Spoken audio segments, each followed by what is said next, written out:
और चलिए अब सीधे लिए चलेंगे आपको राज्यसभा। मैनेजमेंट को प्रॉपर करना, मेरे मन में भी ये बात आ गई कि उम्मीद की उम्मीद उम्मीद पर टिकी है। जी जी क्योंकि आपने 2 बार कहा तो मैंने सोचा 3 बार कह दें। जी जी नहीं, बिल्कुल ठीक कहा आपने। अभी इस पर काफी चर्चा हुई है, पक्ष विपक्ष की तरफ से सभी लोगों ने चर्चा में भाग ले रहे हैं और अपने अपनी बातों को रख रहे हैं। कुछ बातें इस प्रकार से ध्वनि उसकी आती है जैसे कि सरकार, भारत सरकार आदरणीय मोदी जी के नेतृत्व में इस वक्फ बिल, इस उम्मीद को जो लेकर के आई है, वो कहीं बुलडोज कर रही है, ये ध्वनि देने की कोशिश हो रही है। मैं इसको सबसे पहले एक जिम्मेवार राजनीतिक दल के राष्ट्रीय अध्यक्ष के रूप में इस ध्वनि को समाप्त करके, इस नैरेटिव को जो बनाया जा रहा है उसका पुरजोर विरोध करता हूं और आपके माध्यम से, इस सदन के माध्यम से देश की जनता को यह बताना चाहता हूं कि प्रधानमंत्री मोदी जी के नेतृत्व में चलने वाली सरकार पूरी तरीके से डेमोक्रेटिक नॉर्म्स को फॉलो करके आगे बढ़ रही है।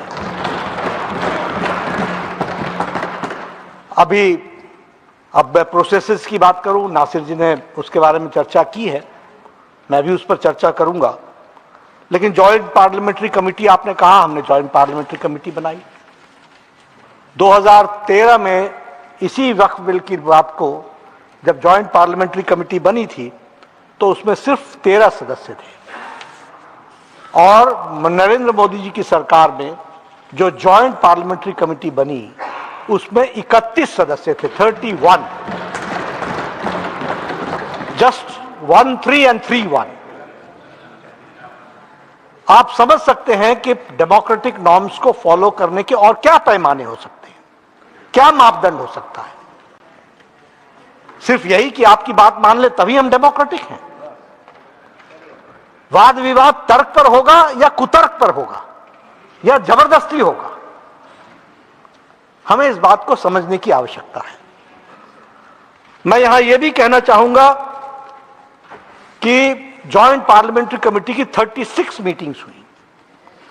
मैं जगदम्बिका पाल जी से बातचीत कर रहा था तो more than 200 hours have been spent on the joint parliamentary committee activities directly and indirectly. अब ये 200 hours what processes were adopted? अभी हमारे नासिर साहब कह रहे थे कि क्लॉज बाय क्लॉज वोटिंग नहीं हुई या डिस्कशन नहीं हुआ। मैं ये कहता हूं डिस्कशन क्या होता है, आपने अपनी बात कही, मैंने अपनी बात कही, यही डिस्कशन होता है। This is called discussion. It is not necessary that I agree to everything which you say. तो इसलिए, और आपके जमाने में 2013 में only 22 meetings took place। हमारे रिजू साहब ने बताया कि जम्मू कश्मीर, इन्होंने तो बताया लद्दाख, लेह, जम्मू कश्मीर, वो उस समय तो जम्मू कश्मीर ही था, एक ही था, श्रीनगर जम्मू ले, वहां आप गए। और हमारे जगदम्बिका पाल जी सारी कमेटी को लेकर के 10 स्थानों पर गए, 10 राज्यों में गए। और अगर मैं स्टेक होल्डर्स की बात करूं तो 284 स्टेक होल्डर्स के साथ पार्टिसिपेशन हुआ डिबेट में। और आपके जमाने में, यूपीए के जमाने में 18 स्टेक होल्डर्स के साथ बात हुई थी। नाउ जस्ट इमेजिन, कहां 284 और कहां 18, कहां सरसरी तौर पर डिस्कशन हुआ और कहां गहराई से डिस्कशन हुआ। कौन से पैमाने, जिन पैमानों पर हम खड़े ना उतरे हो। हम यह भी बताना चाहते हैं कि 25 स्टेट्स के वर्क बोर्ड के साथ बातचीत हुई, 15 स्टेट गवर्नमेंट्स के साथ बातचीत हुई, 5 माइनॉरिटी कमीशंस के साथ बातचीत हुई और सैकड़ों एमएलए, एमपीज और मिनिस्टर्स के साथ बातचीत हुई। अब इससे ज्यादा एग्जॉस्टिव डिस्कशन क्या हो सकता था। और यूपीए के जमाने में जब 2013 का बिल आया तो सिर्फ 13 स्टेट्स में बातचीत हुई थी और उसी तरीके से जैसा मैंने कहा कि और बिल को हम लोकसभा में लेकर के चले आए थे। मुझे एक बात और भी ध्यान में आ रही है जो मैं कहना चाहूंगा। हमारे यहां कहा जाता है, यहां कपिल सिब्बल साहब दिखे थे मुझे, कोर्ट में चर्चा होती है कि when you have got arguments you are contented and you speak accordingly, आप तो जानते ही हैं। और when you are lacking arguments you raise your voice to put and you try to sensationalise. मैंने देखा कि डिबेट को बहुत डिविएट करने की, डिरेल करने की। माननीय नड्डा जी, वो ये बात है, if you are a lawyer you are strong in law, hammer law. If you are strong on facts, hammer facts. If you are strong on neither, hammer the table. Sir, thank you very much. Very good advice. But I'll not hammer the table. I will use my. तो ये Daryl हुआ और Daryl के साथ साथ deviate भी हुआ। कल मुझे लोकसभा में भी देखने का मौका मिला। अब इस बिल में कहीं राम मंदिर आ रहा है, इस बिल में कहीं कुंभ मेला दिख रहा है, इस बिल में बिहार का इलेक्शन दिख रहा है, इसमें एयर इंडिया बिक गया, केरला का सिनेमा दिख रहा है। ये चीजें, ये डिविएट, डिरेल, सेंसेशनलाइज। मैंने सुरेश गोपी जी को भी कहा बैठ जाओ बैठ जाओ बैठ जाओ। John Brittas was very smart. Sir, what he did, he spoke his whole speech in English, but when he wanted to speak something which was unwanted, he chose Malayalam, and it was, yes,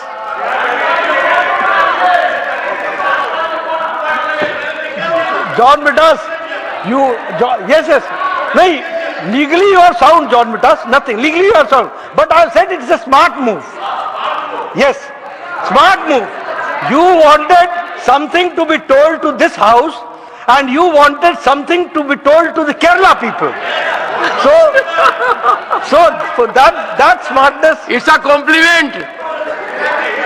It's a compliment.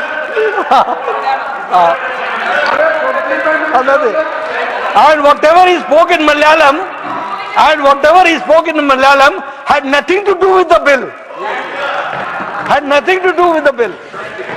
So anyway, मैं इसलिए चर्चा कर रहा हूं कि deviate होना, Daryl होना, deviate करना, ये सब चीजें चलती रहती है। दूसरी बात मैं कहना चाहता हूं कि हम यहां डिस्कशन का हमारा ऑब्जेक्टिव क्या है। क्या ऑब्जेक्टिव पार्टी का इंटरेस्ट है या ऑब्जेक्टिव नेशन का इंटरेस्ट है? हमको दोनों के बीच में तय करना है। मैं अपनी सरकार के बारे में मोदी जी के नेतृत्व में डंके की चोट पर कह सकता हूं कि यह बिल नेशन के इंटरेस्ट में है और उसके लिए हम लेकर के आए। यह किसी पार्टी के इंटरेस्ट में नहीं है, यह किसी पार्टी के इंटरेस्ट में नहीं है, यह किसी वोट बैंक को सेटिस्फाई करने के इंटरेस्ट में नहीं है, यह देश के इंटरेस्ट में है। अब ये वक्फ बोर्ड की प्रॉपर्टीज है। रिजू साहब ने बताया कि रेलवेज, डिफेंस, इनके बाद ये आती है। वैसे तो ये अब सबसे बड़ी प्रॉपर्टी इसलिए है क्योंकि डिफेंस और रेल तो भारत सरकार की प्रॉपर्टी है ही है, देश की प्रॉपर्टी है। लेकिन क्या इसका प्रॉपर मैनेजमेंट नहीं होना चाहिए?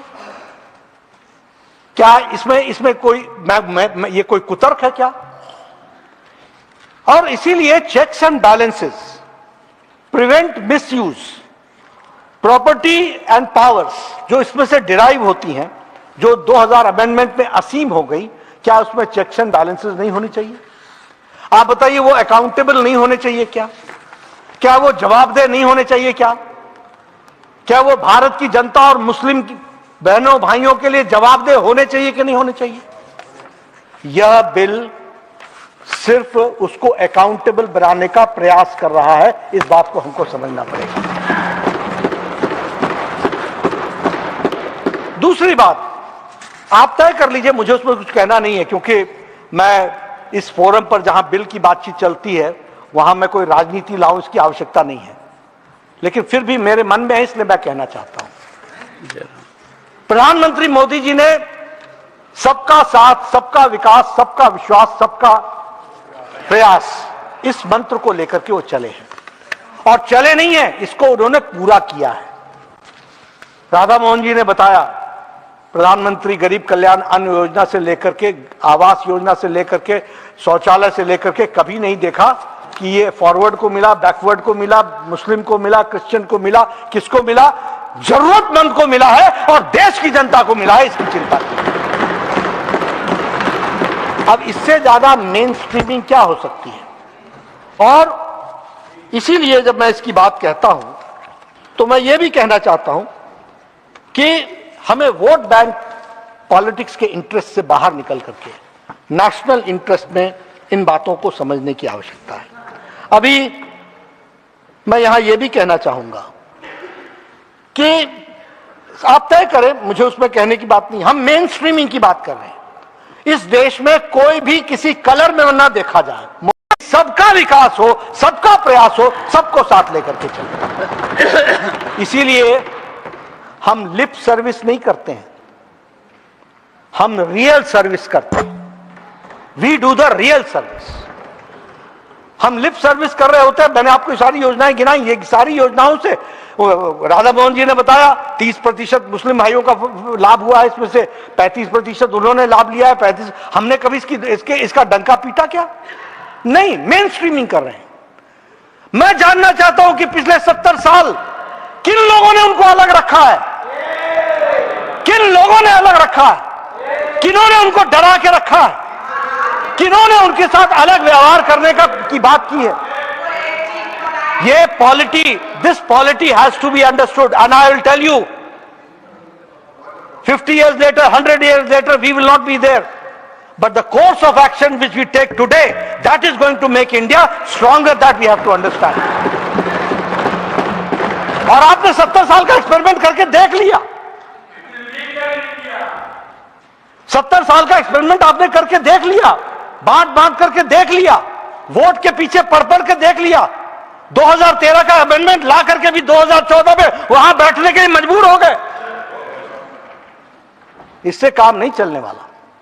और मैं इसमें आपको बताना चाहता हूं, जब मैं कहता हूं कि लिप सर्विस नहीं, रियल सर्विस की है, तो मैं ये कहना चाहूंगा कि ट्रिपल तलाक तो सुप्रीम कोर्ट ने बहुत पहले कह दिया था कि लगाना चाहिए। भारत की जनता लगाना चाहती थी। आपकी सरकार, यूपीए की सरकार 10 साल बैठी रही, आप नहीं लगा सके। क्या तकलीफ थी जो नहीं लगाई गई? क्या वो रेट्रोग्रेटिव स्टेप था ट्रिपल तलाक हटाना, या प्रोग्रेसिव स्टेप था?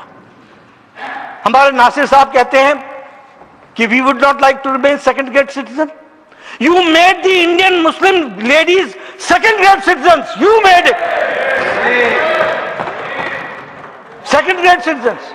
और मैं बताना चाहूंगा कि इजिप्ट में, सभापति जी, इजिप्ट में ट्रिपल तलाक, ये मुस्लिम देशों की बात कर रहा हूं, ट्रिपल तलाक मुस्लिम देश में, इजिप्ट में 1929 में समाप्त हो गया था। सूडान में 1929 में समाप्त हो गया था। बांग्लादेश में 71 में बना, 72 में ट्रिपल तलाक समाप्त हो गया। इराक में 1959 में समाप्त हो गया। सीरिया में 1953 में समाप्त हो गया। मलेशिया में 1969 में समाप्त हो गया। यह सब मुस्लिम देशों का मैंने नाम लिया है। यह भारत देश था जहां हमारी मुस्लिम बहनों को मुख्य धारा में लाने से रोका जा रहा था, और लाने वाले, मेन स्ट्रीमिंग करने वाले नरेंद्र मोदी जी बने, जिन्होंने उसको उनको करके दिया। इसलिए जब हम इसकी चर्चा करते हैं तो हमें ध्यान रखना चाहिए, रियल सर्विस या lip service. We believe in real service. आज करोड़ों बहनें, मुस्लिम बहनें आज आजाद हो गई, उनको लाइफ विद डिग्निटी जीने का मौका मिल रहा है। किसने किया यह काम? क्या यह ऐतिहासिक फैसला नहीं है? Is it not an historical decision? It is an historical decision, and none other, it is Prime Minister Modi which has done this, that we have to understand. उसी तरीके से मैं बात करना चाहूंगा आज के बारे में। आज हम ऐसा लग रहा है जैसे पता नहीं हमने वक्फ बोर्ड पर हाथ डाल दिया, ये तो बहुत गड़बड़ बात हो गई है और ये एक तरीके से हमारे को कब्जे में लेने की बात है और हम कोई बड़े रेट्रोग्रेड चल रहे हैं। मैं बताना चाहता हूं, टर्की मुस्लिम देश है सभापति जी, वहां 1924 में जनरल डायरेक्टोरेट ऑफ फाउंडेशंस बन करके मैनेजमेंट ऑफ वक्फ का काम शुरू हो गया था।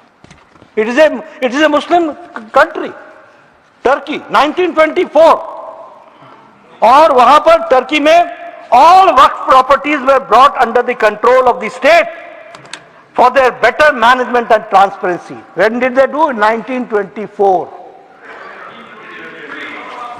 100 साल पहले they saw to it that the misuse of waqf properties was prevented through digital recording in late 80s, 90s, and income of waqf began to be used for the development of education and health. ये किसने किया? Turkey ने। हम यहां कर रहे हैं, आप तो कर, यूपीए की सरकार को कर देना चाहिए था, क्यों नहीं किया? क्यों हमारा इंतजार कर रहे थे? मलेशिया मुस्लिम डोमिनेटेड स्टेट है।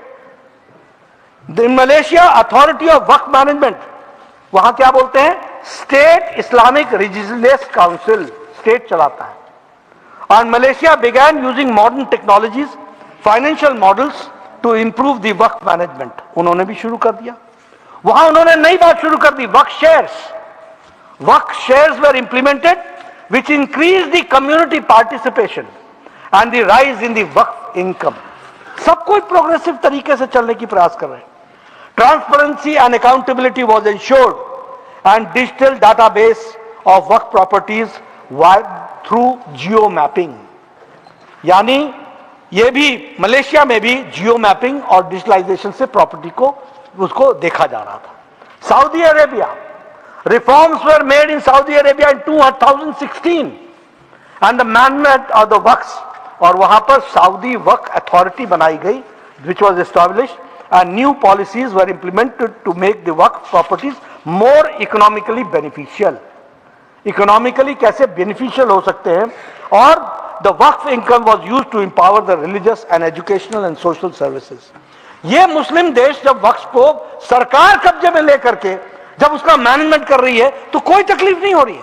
यहां तो हम भी नहीं कर रहे हैं, यहां तो वक्फ बोर्ड और वक्फ ट्रिब्यूनल और वक्फ काउंसिल ही चलाएगा।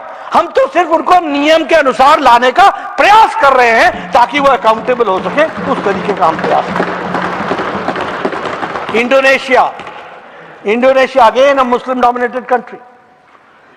यहां Indonesia biggest, Indonesia waqf board जिसको वो बदान वक्फ इंडोनेशिया बोलते हैं, in 2004 waqf act was amended incorporating modern practices and registration for the management of waqf properties, or the concept of cash waqf was implemented for maximizing the benefits derived from the waqf assets. यानी उन्होंने नए नए प्रयोग करने शुरू किए ताकि वक्फ की प्रॉपर्टी का ज्यादा से ज्यादा सदुपयोग हो सके और लोगों के लिए काम आ सके। ईरान में the management of waqf properties is under the organisation of endowments and charitable act affairs, ये भी सरकार के पास है। After 1979 Islamic revolution extensive reforms were made in the management of the waqf properties. मैंने आपको इसलिए सारी बातें बताई और इन देशों का नाम लिया कि ये लोग जो मुस्लिम देश हैं, जब वो वक्फ की प्रॉपर्टीज को ट्रांसपेरेंट कर रहे हैं, जब वो वक्फ की प्रॉपर्टीज को डिजिटलाइज कर रहे हैं, जब वो वक्फ की प्रॉपर्टीज को अकाउंटेबल कर रहे हैं, तो भारत की धरती पर करने में दिक्कत क्या आ रही है। और इसीलिए मैं इस बात को आपके सामने रखना चाहता हूं कि इसके माध्यम से हम लोगों ने कोशिश की है कि हम ज्यादा से ज्यादा मुस्लिम समुदाय का वक्फ की प्रॉपर्टी का उपयोग हो सके, उनकी शिक्षा का, उनके स्वास्थ्य का, और उनकी प्रॉपर्टी सही हाथों में रहे, इसकी चिंता की गई है। मैं यहां आपको बताना चाहता हूं, 2013 की बात कही गई। हमारे नासिर साहब ने कहा कि 2013 में तो आप भी साथ थे। हां थे, साथ हम थे, लेकिन 2020-21 में हमें ध्यान में आया कि 1913 से लेकर 2013 तक वक्फ की प्रॉपर्टी भूमि 18 लाख हेक्टेयर थी और 2013 से 2025 में नई भूमि 21 लाख हेक्टेयर जुड़ गई, 21 लाख हेक्टेयर जुड़ गई।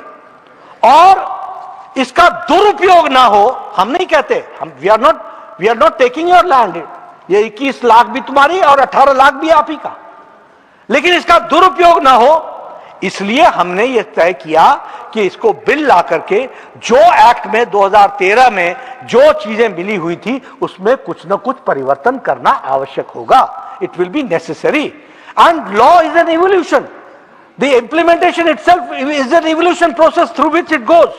तो इसलिए दुरुपयोग को रोकने का प्रयास उसमें से किया गया और उसको करने के लिए मैं आपके सामने बताना चाहता हूं। अब ये जो अमेंडेड एक्ट था, grants extraordinary, this act 2013, it grants extraordinary powers to the Waqf boards and appears to override the constitutional and the legal framework of India. ये article 14 of the Indian Constitution, equality before law, equal protection of law, इसको violet करता है 2013। और जो रिजू साहब bill लेकर के आए हैं वह उसको प्रोटेक्शन देता है। यह इसकी खूबी है, इसको हमको समझ लेना चाहिए। It violates Article 300A, legal protection from arbitrary seizure। ये आर्बिट्ररी जो सीजर होता है, ये इसको प्रोटेक्शन मिलती है 300A में, वो उसको प्रोटेक्ट करने से रोकता है। कैसे रोकता है? वक्फ बोर्ड का सेक्शन 40, वक्फ बोर्ड का section 40, the board may itself collect information regarding any property which it has a reason to believe that it is a waqf property। यानी अपने से ही तय करती है कि यह वक्फ प्रॉपर्टी है और अपने से ही रियलाइज कर लेती है। यह protection against protection from the arbitrary seizure से रोकने का प्रयास है और इसको वायलेट करता है ये सेक्शन। उसी तरीके से यह वायलेट करता है fair trial, article 21 of the Indian constitution. मैं ये भी कहना चाहूंगा, आप सब लोग हाथ में संविधान की पुस्तक लेके घूमते हैं, रेडी रेफरेंस के लिए पॉकेट में रखते हैं। जब देखिए जयराम रमेश जी ने बता दिया, लेकिन लेकिन लेकिन लेकिन पढ़ते हम हैं। Honorable Leader of the House, Honorable Leader of the House, Jairam ji, showing an object in the House is indecorous. Nothing. ये संविधान की किताब को, And a constitution should never be treated like an object. It's a sacred book, testament for our democracy. ये संविधान के रक्षक हैं, संविधान की बात करते हैं, रेडी रेफरेंस के लिए पॉकेट में रखते हैं, लेकिन इस्तेमाल हम करते हैं, उपयोग हम करते हैं। और इसलिए मैं ये कहना चाहूंगा कि ये जो violation of the right of fair trial, article 21, citizens cannot challenge waqf decision in regular courts. हम 21वीं शताब्दी में जी रहे हैं क्या कि citizens cannot challenge the decision of the waqf in the civil court? क्या ये आर्टिकल 21 का वायलेशन नहीं है? और सुप्रीम कोर्ट का ऑब्जर्वेशन क्या है कि violation of property is in a way violation of the right to life, it is also the violation of life. तो मैं आपको संविधान की दृष्टि से उन अनुच्छेदों के बारे में बता रहे हैं। It became more powerful than judiciary. Waqf board का section 54, removal of encroachment from the property through waqf tribunal order, इसका ऑर्डर भी वक्फ ट्रिब्यूनल का ऑर्डर देगा। Waqf board section 6 and 7, it bars on the civil courts for that no legal action is allowed. आप बताइए ये draconian law बन गया था कि नहीं बन गया था? ये ओवर पावरिंग था कि नहीं था? मैं तर्क कर रहा हूं, आपको कुतर्क लग रहा है बताइए। मैं तर्क रख रहा हूं कि क्या ये ओवर रीचिंग नहीं था क्या? और ये ओवर रीचिंग संविधान के बेसिक स्पिरिट को चैलेंज करने वाला नहीं था क्या? नहीं है क्या? और इसीलिए इन सारे सेक्शंस को उसी तरीके से वक्फ बोर्ड का section 85 bar of the jurisdiction of the civil courts, waqf board का section 83 bracket 7 finality of the decision as mentioned, the subsection declares the tribunal decision as the final and binding, having the force of the civil court decree. यानी civil court की power ये section 83.7 रखता है और उसकी final decision होगा बिना appeal के। और waqf board section 83 bracket 9 the sub section explicitly states, अब ध्यान से सुनिएगा, the subsection explicitly states no appeal shall lie against any decision or order whether interim or otherwise given or made by the Waqf tribunal. क्या ये भारत के मूल संविधान, आप नासिर जी कॉन्स्टिट्यूशन के लाल किताब को खोल के देख लीजिएगा, वो संविधान के मूल धारा को टच को उल्लंघन करती है कि नहीं करती है? और ये आर्टिकल 12 के भी पावर्स को टेक ओवर कर रही है। द रेवेन्यू डिपार्टमेंट और the local authorities will have a limited power over the waqf properties, यानी वक्फ की प्रॉपर्टीज पर रेवेन्यू डिपार्टमेंट का भी बहुत लिमिटेड पावर होगा। Even the state governments have a limited interference in the waqf properties operate outside the normal revenue system, यानी वो normal revenue system के से अलग हट करके ही काम करते हैं, इस तरीके का है। बहुत सी बातें हमारे माइनॉरिटी मिनिस्टर किरण रिजिजू ने बताई हैं, लेकिन मैं मूल बात बताना चाहता हूं कि एक तो ये जो बिल आया है इसमें क्या है, ये वक्फ बाय यूजर, ये इसको रिमूव करता है।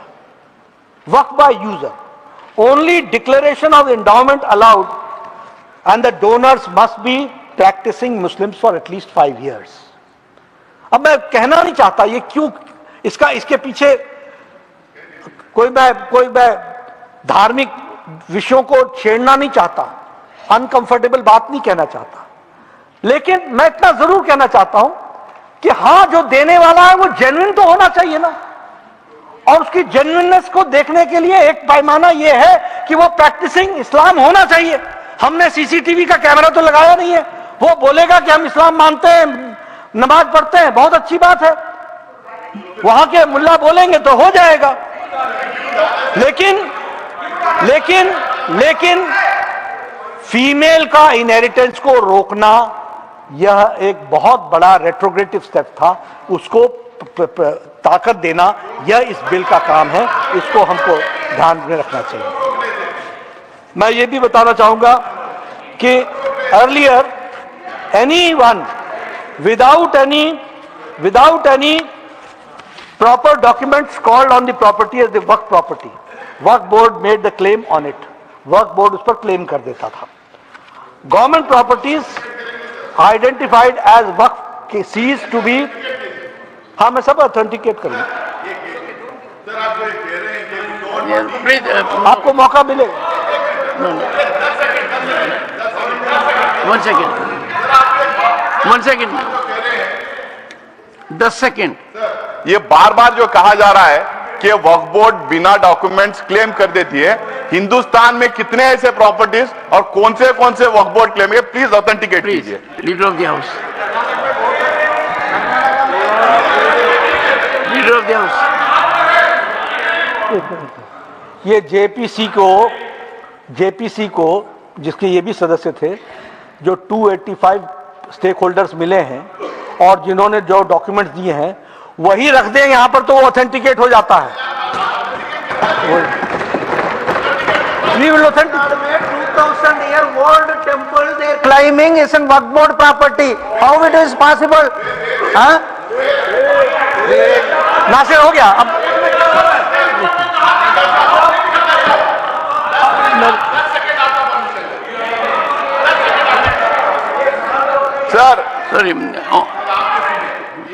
of the House has yielded. Sir सही है, यस yielded. सर ये तमिलनाडु वाला जो इशू बार बार जो आ रहा था, मैं मिस कर गया बोलने के टाइम पे, वो विलेज, तमिलनाडु का वो विलेज का 20-30% वक्फ में था 1954 में वक्फ। जब मैं मुझे बोलने दीजिए। उसके बाद सर 2000 के बाद में 2000 के बाद में जब तमिलनाडु में डिजिटलाइजेशन ऑफ रेवेन्यू रिकॉर्ड्स हो रहा था, तो उस टाइम पे रेवेन्यू ऑफिशियल ने उसे गलत तरीके से एंट्री किया। वक्फ बोर्ड और ट्रिब्यूनल ने ऑन रिकॉर्ड कहा है कि वो वक्फ प्रॉपर्टी नहीं है, ऑन रिकॉर्ड कहा है। इसी में चीफ सेक्रेटरी, रेवेन्यू सेक्रेटरी और डीसी आके बोला है कि वक्फ बोर्ड कभी क्लेम नहीं किया करके, ये झूठ फैला रहे। Leader of the House, sir. Leader of the House. Leader of the House. Honorable Finance Minister. Sir, thank you very much, sir. I'm not trying to come in with additional facts, but all that has been said before the JPC, but I do honestly request Honorable Member Syed Nasir Hussain that he certainly speak for all that he wants to say. But to sweep away serious matters of concern, this particular village has, let me finish. Let me No, finish. Nasir, no, please. All of us are listening to you. We want a debate which is going to... Please. Thank you. Thank you very much. Thank you very much. Sir, 1800-old Chandrasekhara Swami temple. SCs and OBCs are predominantly the people who live in that village. 480 square acres are now being, 480 acres are disputed because of this. And how did the problem come out? Villagers, when they're buying and selling land among themselves, a family or anybody, were told clearly that they should obtain a no objection certificate from the Waqf board. They are selling their private property, and even if the district administration, like the honorable member is saying, that the collector while doing the digitization entered it wrongly or whatever, the entire village the collector has put into wrong entry, and that entry so happens that every villager who has to do any transaction in his land, even if he is giving for what we call in Tamil kuttagai, temporarily give it for certain number of years for a farmer to cultivate and give him some returns, even for that the no objection certificate had to come from the Waqf, sir. I mean, what is this? Why wouldn't, even if that element is true, that the revenue official entered it wrongly, couldn't the Waqf board say, why are these coming to us? We have nothing to do with it. Sorry, collector, get going. Nothing of that happened. The poor people are running from pillar to post saying, when did this become somebody else's? It's mine. Generationally we've been here. What happens to that temple? The temple was built by the Waqf board and normally it's to the core, sir. Leader of the House. Leader of the House. Sir आप हो गया He is not yielding. He is not yielding. No, he is not yielding. It will be never ending. No, it will be never ending. Leader of the House, Sir, nothing has been तो going मैं ये on. कह रहा था Leader of the House, government properties identified as then waqf nothing is going on record. seized as No, waqf no, no. Only what the Leader of the House says. resolved by the collector who reports to the state.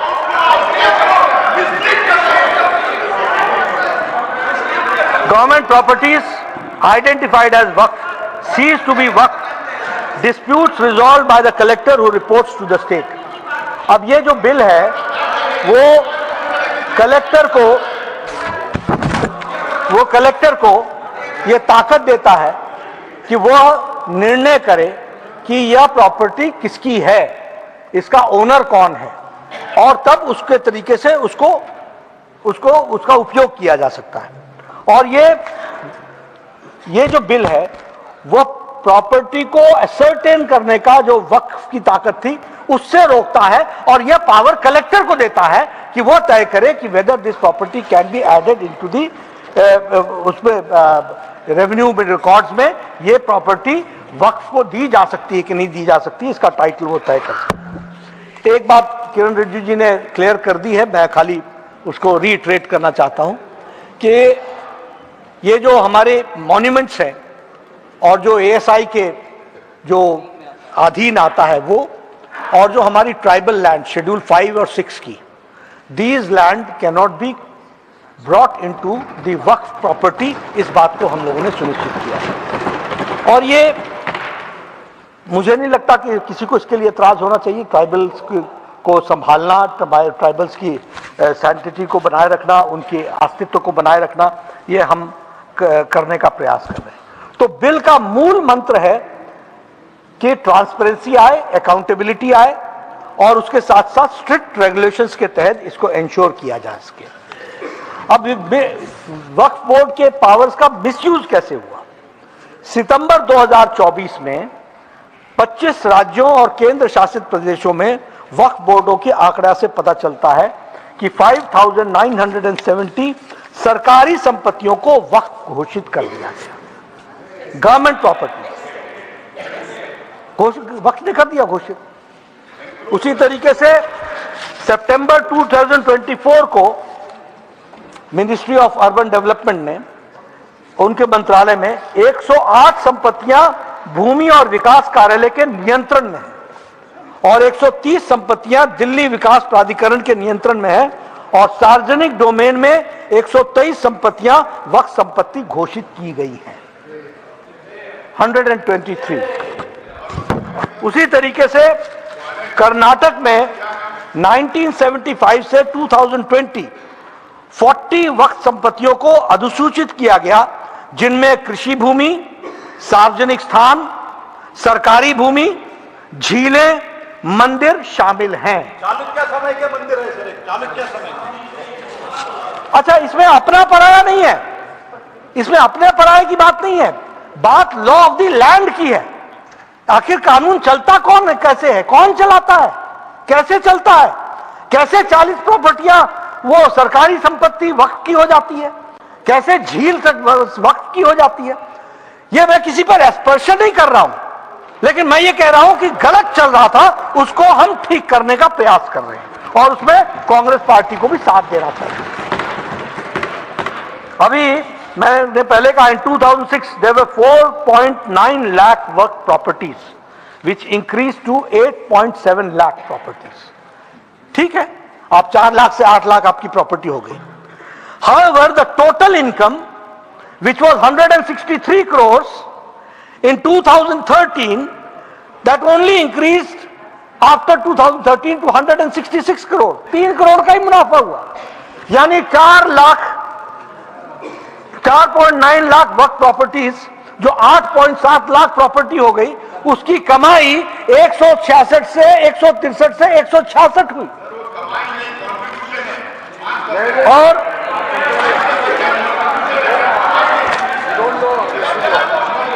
इसलिए CAG में, अच्छा, CAG ने भी, controller and auditor general ने भी 2018 में वक्फ की संपत्तियों के दुरुपयोग और खामियों के बारे में बहुत सीरियस प्रश्न उठाए। तो इसलिए अगर हम देखें कि ये इसका जो मिसयूज हुआ, वक्फ के क्लेम के बारे में आप बात कर रहे हैं, हमारे केरला के सब लोग बड़े एक्साइटेड रहते हैं सारी चीजें। हमें एक बात नहीं समझ में आ रही कि वहां का क्रिश्चियन और वहां का चर्च इतने क्रिश्चियन नेताओं को छोड़ करके दिल्ली हमारे पास क्यों आ रहा है? Why is he coming to us? और सारे चर्च के लोग आकर के वक्फ बोर्ड के बारे में सिवियरिटी बता रहे हैं, people of Kerala, specially the Christians. उसी तरीके से केरला स्टेट वक्फ बोर्ड ने लॉन्ग स्टेट किया 404 acres of land of Ernakulam district, Munambam coast,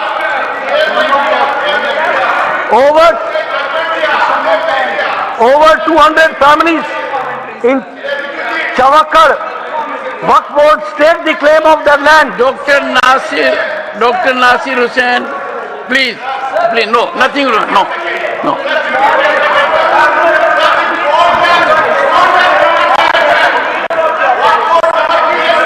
Nasir.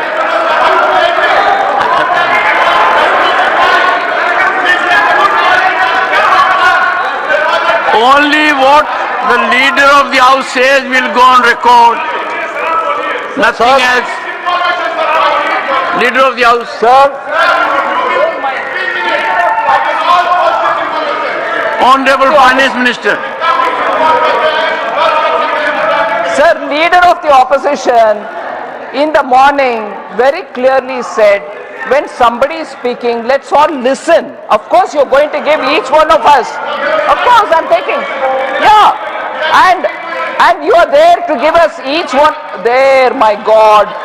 Sir, and you're here to give each one of us the time to rebut. You're here to give us the time. But running commentary, sir, and they're blessed with God's given vocal gods, which doesn't require a mic. I need a mic. They don't seem to need a mic. Again. But when the leader of the opposition speaks, all of us will have to listen. Leader of the House is speaking, no running commentary. Honorable members, please remember, this is Rajya Sabha day also. Leader of the House, nothing has been go record except what Mr. J.P. Nadda says. Please. sir, one astonishing feature has come. One,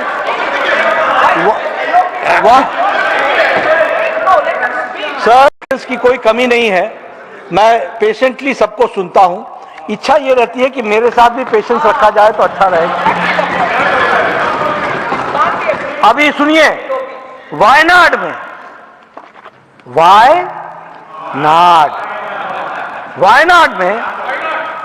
4.7 acres तालापूजा Wayanad में यहां पर claim कर दिया. अब वहां से कोई आवाज ही नहीं उठती है. वो लोग चल करके हमारे पास आ जाएं तो हमको ये पूछना तो पड़ेगा ना कि भाई आप अपने एमपी से मिलकर के आए हो क्या? उनको बताया क्या? जब नहीं बताया, भरोसा नहीं है तो मैं क्या करूं? हम तो यही कहेंगे कि सुबुद्धि आए और सुबुद्धि के साथ साथ हम इन बातों को समझ सकें और इसको हम ध्यान में रख करके चले तो अच्छा रहेगा. सभापति जी, मैंने कोशिश की है कि मैं सब्जेक्ट पर रहूं और मैंने सारे क्लॉजेस कोट किए हैं और सारे सब सेक्शंस कोट किए हैं. जो सारे सब सेक्शंस इस बात को बताते हैं कि किस तरीके से यह कानून गलत दिशा में गया था. 2013 से 2025 के बीच में मुस्लिम भाइयों का बहुत नुकसान हुआ है और जमीन माफियाओं ने बहुत इसमें से मलाई खाई है और जमीन माफिया ने बहुत मलाई खाई है. मुझे लगता है कि कांग्रेस पार्टी इन मलाईखोरों से दूर रहे. हालांकि रहना मुश्किल है आदतन, लेकिन मलाईखोरों से दूर रहे और गरीब मुस्लिम का, उसकी शिक्षा का, उसके स्वास्थ्य की चिंता करेंगे तो बहुत अच्छा रहेगा. ये मैं कहना चाहता हूं. अंत में एक बात और मैं सभापति जी कहना चाहता हूं. एक नई चीज मैंने देखी है. लोग यहां अपना भाषण देते हैं, फिर अपना झोला उठाते हैं और चल देते हैं. अब हम किसको जवाब दें? अभी हमारे यहां पर एक सज्जन, क्योंकि मैं यहां से देखता हूं तो मुझे कुछ ज्यादा दिखता है. 180 डिग्री भाषण देने के लिए ही आते हैं और चले जाते हैं. मैंने honorable members on several occasions I have indicated to the House, particularly, and I have no hesitation, because I believe in the wisdom, sagacity and patience of very distinguished members of the fraternity to which I belonged. Parliamentary work is not casual. Parliamentary work is responsible. On Monday and Friday, we have no precedents. And the best you learn is by sitting in the house, listening to others. It is very painful. You come, make your speech, and more often than not, give a bite outside. I am enriched by the experience of several members, not from what they say in the house, but by what they say on television debates or in articles of newspapers. We should collectively think, and it is not a comment on individuals, because the number is very large. Sir, मैं सिर्फ You know it more than इतना I do. कहना चाहता हूं, उन्होंने You बहुत keep बात their की, company close by. उन्होंने यहां बहुत सी बात की, आधी स्पीच उनकी एक्सपंज हो गई। अब मुझे लगता है कि उनको विवेचना करनी चाहिए कि ऐसी स्पीच देने का फायदा क्या जिसमें से आधे से ज्यादा एक्सपंज हो जाए, लेकिन हो गई। पर उन्होंने एक वाक्य कहा, और वो वाक्य ये कहा कि बड़ी बड़ी सत्ता आई और गई। भूल गए कि उनके ही नेता कुछ महीने पहले ये कह रहे थे कि मोदी जी आपको यहां सरकार लाने के लिए तो अगला जन्म लेना पड़ेगा। वो भूल गए कि इसी चुनाव में साफ कर दिया दिल्ली की जनता ने, धूल चटा दिया है। हाँ, और कांग्रेस ने सेलिब्रेट किया। अब मैं इतना कहना चाहता हूं कि बुरा जो देखन मैं चला, बुरा ना मिलिया कोई, जो दिल खोजो आप ना, मुझसे बुरा ना कोई। चले थे दुनिया में ढूंढने, अपने आप को तो जरा ढूंढ लेते कि अपनी क्या गतिविधि है और किस तरीके से आप काम करते रहे हो और किस तरीके से दिल्ली की जनता ने आपको सबक सिखा दिया है। मैं बाकी महाराष्ट्र नहीं जाना चाहता, अभी हरियाणा नहीं जाना चाहता, लेकिन हां, humility always pays, that we should understand and realise. और इसमें कोई अहम की बात नहीं है। मैं ना मानूं, हमारे यहाँ स्कूल में जब क्रिकेट खेलते थे तो कुछ लोग जो थोड़ा मसलमैन टाइप के होते थे वो आउट हो जाते थे, बोलते मैं ना मानूं, आउट हो गए भाई, आउट हो गए, बोल्ड हो गए, मैं ना मानूं। अब ऐसे मैं ना मानूं का तो कोई उत्तर है नहीं, लेकिन भगवान करे कि सुबुद्धि आए कि आप भी मान जाओ और चल पड़ो हमारे साथ। बहुत बहुत धन्यवाद।